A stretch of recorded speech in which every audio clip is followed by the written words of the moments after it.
22 मार्च को 10 बजे अपना जीजे यूनिवर्सिटी में चौधरी रणबीर सिंह ऑडिटोरियम है, तो उसमें ये दीक्षांत समारोह होगा। क्योंकि बड़ी संख्या है तो बड़ा ऑडिटोरियम इसमें हमारे को चाहिए था, और अगर हम अपने कॉलेज में करते तो थोड़ा पॉसिबल सा नहीं हो रहा था हमारे लिए, क्योंकि इसमें एक्सपेंसेस ज़्यादा आता है टेंट का। तो इस वजह से हमने रिक्वेस्ट की ऑनरेबल वाइस चांसलर साहब से, नरसिंह राम। तो इस तरह से हम जो है इसमें कार्य में लगे हुए हैं। महिला महाविद्यालय 10 वर्षों के बाद अपना दीक्षांत समारोह 22 मार्च को सुबह 10 बजे गुरु जम्भेश्वर विश्वविद्यालय के चौधरी रणबीर सिंह ऑडिटोरियम में आयोजित करने जा रहा है।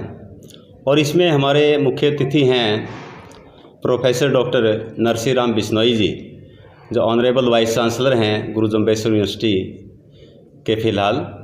और इस फंक्शन में दीक्षांत समारोह के साथ साथ हम जो है प्राइज़ डिस्ट्रीब्यूशन फंक्शन भी कर रहे हैं, क्योंकि प्राइज़ डिस्ट्रीब्यूशन में हम कहीं ना कहीं देखते हैं कि मेरिटोरियस जो बच्चे हैं, जो पढ़ाई लिखाई में अव्वल दर्जे पर रहते हैं, उनको हम सर्टिफिकेट दे करके और नकद में राशि दे करके उनको हम जो प्रोत्साहित करते हैं। तो प्राइज़ डिस्ट्रीब्यूशन फंक्शन भी इसमें साथ में रहेगा और दीक्षांत समारोह साथ में रहेगा। इसके साथ साथ हमने, क्योंकि एक बड़ी संख्या में हमारे पास पूर्व की छात्राएं और वर्तमान में हमारे पास जो है 2000 से ऊपर छात्राएं पढ़ रही हैं, तो इन सभी के लिए इकट्ठा प्रोग्राम ये है। इसलिए पर्यावरण पर संदेश देने के लिए भी हमने एक्सपर्ट्स को बुलाया है, वो भी जो है उसमें अपना संदेश देंगे। तो मेंटीज़ और मेंटर्स वो साथ में रहेंगे। तो मेंटीज़ के लिए मुख्य रूप से पर्यावरण का संदेश है, और साथ में एग्ज़ाम्स के बारे में भी हम सूचनाएं उनको देंगे। ये एक्चुअली क्या है कि हमारे 2000 से ऊपर मेंटीज़ हैं और साथ में मेंटोर हैं, क्योंकि 60 की संख्या हमारी है, 60 ग्रुप्स हमने बना रखे हैं। तो सभी इकट्ठे वहाँ पर रहेंगे और मैसेज हम इकट्ठा देना चाहते हैं, क्योंकि कहीं ना कहीं समाज निर्माण की जो जिम्मेवारी है वो शैक्षणिक संस्थाओं के ऊपर आती है।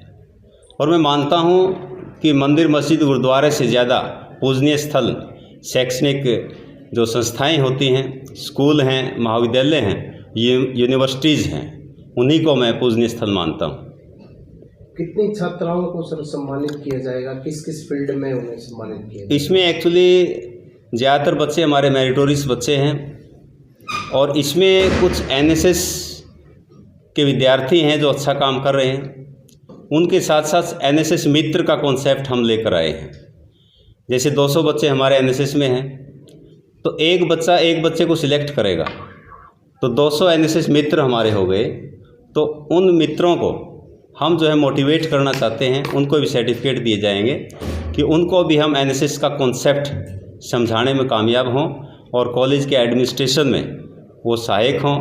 क्योंकि स्टाफ हमेशा, आप समझते हैं कि कोई भी इंस्टीट्यूशन है, स्टाफ की शॉर्टेज वहाँ पर रहती है। तो इसलिए एनएसएस के जो हमारे वॉलंटियर्स हैं उनको हम इसमें शामिल कर रहे हैं। क्या किसी तरह की कल्चरल एक्टिविटी भी देखने को इस वक्त मिलेगी? इसमें कल्चरल एक्टिविटी हमने रखी है। देशभक्ति पर जो है हमने एक समूह नृत्य इसमें शामिल किए हैं, और जो सरस्वती वंदना होगी उसमें भी नृत्य होता है। तो ये 2 एक्टिविटीज़ हमने इसमें रखी, और जो वास्तव में आकर्षण का केंद्र रहेंगे। पिछले 10 सालों से दीक्षांत समारोह नहीं हो पा रहा था, और अभी किस तरीके से जो है बातचीत हुई है, उसके बाद किस तरह का पूरा प्रबंध जो है वहाँ पर किया जाने वाला है? एक्चुअली पिछले 10 सालों से यहाँ पर दीक्षांत समारोह नहीं हो पाया, किन्हीं कारणों से, चाहे कोरोना भी उसमें एक कारण था। अभी हम देख रहे हैं कि विद्यार्थियों की बार बार जो है क्वेरीज आती रही कि आखिर कब करेंगे आप दीक्षांत समारोह। तो आखिर में हमने कॉलेज काउंसिल ने बैठ के निर्णय लिया कि ये दीक्षांत समारोह का आयोजन किया जाना ज़रूरी है। और वास्तव में भी डिग्रियां बच्चे जो है अपनी पूरी कर चुके हैं, तो डिग्रियां यहाँ अलमारी में बंद करके रखने का उसका कोई औचित्य नहीं है।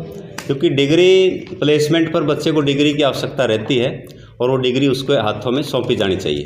कार्यक्रम के दौरान क्या कोई मुख्य अतिथि भी रहने वाला है वहाँ पर? एक्चुअली मुख्य अतिथि हमारे इसमें, क्योंकि ये दीक्षांत समारोह जो होता है ये एकेडमिक फील्ड में आप देखते हैं कि सबसे बढ़िया और सबसे बड़ा और सबसे अनुशासन में रहते हुए ये समारोह होता है।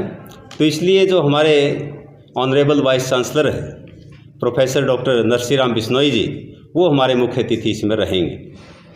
सर कोई मैसेज ऐसा जो आप डिलीवर करना चाहते हो? मैसेज तो हम ये डिलीवर करना चाहते हैं कि महाविद्यालय में काफ़ी परिवर्तन हम करना चाहते हैं। एक तो जो है ना अखंड भारत राष्ट्रीय पार्क हम यहाँ बनाना चाहते हैं। तो उसके लिए हमने हायर एजुकेशन हरियाणा से अनुमति के लिए लेटर लिखा था और उनका जवाब भी आ गया है हमारे पास। तो हमने जगह भी निश्चित कर ली है क्योंकि 2 एकड़ में लगभग ये पार्क बनेगा और इसके लिए हम MOU कर रहे हैं ग्रीन ड्रीम फाउंडेशन से। तो ग्रीन ड्रीम फाउंडेशन जो है तो इसमें हमारा प्लानिंग बना कर देंगे कि पार्क में कहाँ पर कौन सा पेड़ लगाएं, कहाँ पर किस प्रकार से उसकी जो है ना बाउंड्री बनाएं। तो पूरा प्लानिंग जो है बना करके वो देंगे कंप्यूटराइज, और उनके साथ MOU हमारा होगा और आज बातचीत हमारी फाइनल हो गई हैं। इसी प्रकार से किचन गार्डन भी हम बनाएंगे, यहाँ पर हर्बल गार्डन भी बनाएंगे और बॉटनिकल गार्डन उसके हमने शिलान्यास रख दिया है और वो भी जो है उस काम जारी है उसके ऊपर। ठीक इसी प्रकार से हरियाणा गवर्नमेंट ने अभी ग्रांट जारी की है, क्योंकि जैसे लेटर हमने लिखे कि यहाँ पर बॉटनी की कोई लैब नहीं है, तो बॉटनी की लैब नहीं है। हम वहाँ डिपार्टमेंट में भी गए, रिक्वेस्ट भी की, तो उसके आधार पर हमारे को 18,85,000 रुपये अभी जारी हुए हैं। तो इसमें बॉटनी की जो है लैब बनेगी, टिश्यू कल्चर लैब बनेगी, बॉटनिकल गार्डन बनेगा और इसी प्रकार से आप देखते हैं कि वर्मी कंपोस्ट पिट उसमें बनाई जाएगी। और ठीक इसी प्रकार से मैथ्स के लिए भी आप देखते हैं कि 8,37,000 रुपये हमें मिले हैं, तो इसके लिए भी लैब एस्टेब्लिश की जाएगी। एक लैब हमारे पास पहले से ही है मैथ्स में और एक लैब और हम जो है बनाने जा रहे हैं। तो उसकी भी प्रोसेस लगभग जो है पूरी हो गई है और जल्द ही जो है सामान उसका आ जाएगा, कुछ आ भी गया है। कार्यक्रम के दौरान पेरेंट्स भी अलाउड है वहाँ पर? हाँ, पेरेंट्स के लिए भी हमने मैसेज भी लिखा है, क्योंकि पहले जो दीक्षांत समारोह होते रहे तो उसमें पेरेंट्स से रिक्वेस्ट नहीं की जाती। तो हमने पेरेंट्स से रिक्वेस्ट की है कि कोई भी बच्चा है अपने पेरेंट्स को लेकर साथ में आ सकता है, अपने माता पिता को लेकर आ सकता है, दादाजी को लेकर आ सकता है, क्योंकि अपने बच्चे को डिग्री लेते हुए जब वो देखेंगे तो उनको अच्छा लगेगा। तो इस प्रकार से हमारा विचार है और वो मैसेज भी हमने किया है, उनको रिक्वेस्ट भी किया है। हाँ जी, डिग्रियाँ हम दे रहे हैं। टोटल हमारे पास जो डिग्रियाँ हैं 1117 डिग्रियाँ हमारी GJU की हैं और 422 डिग्रियाँ KU की हमारे पास पेंडिंग हैं। तो वो डिग्रियाँ हम जो इसमें देना चाहते हैं, वो डिपेंड करता है कि कितने जो है हमारे स्नातक और स्नातकोत्तर के उम्मीदवार यहाँ पर पहुँच पाते हैं।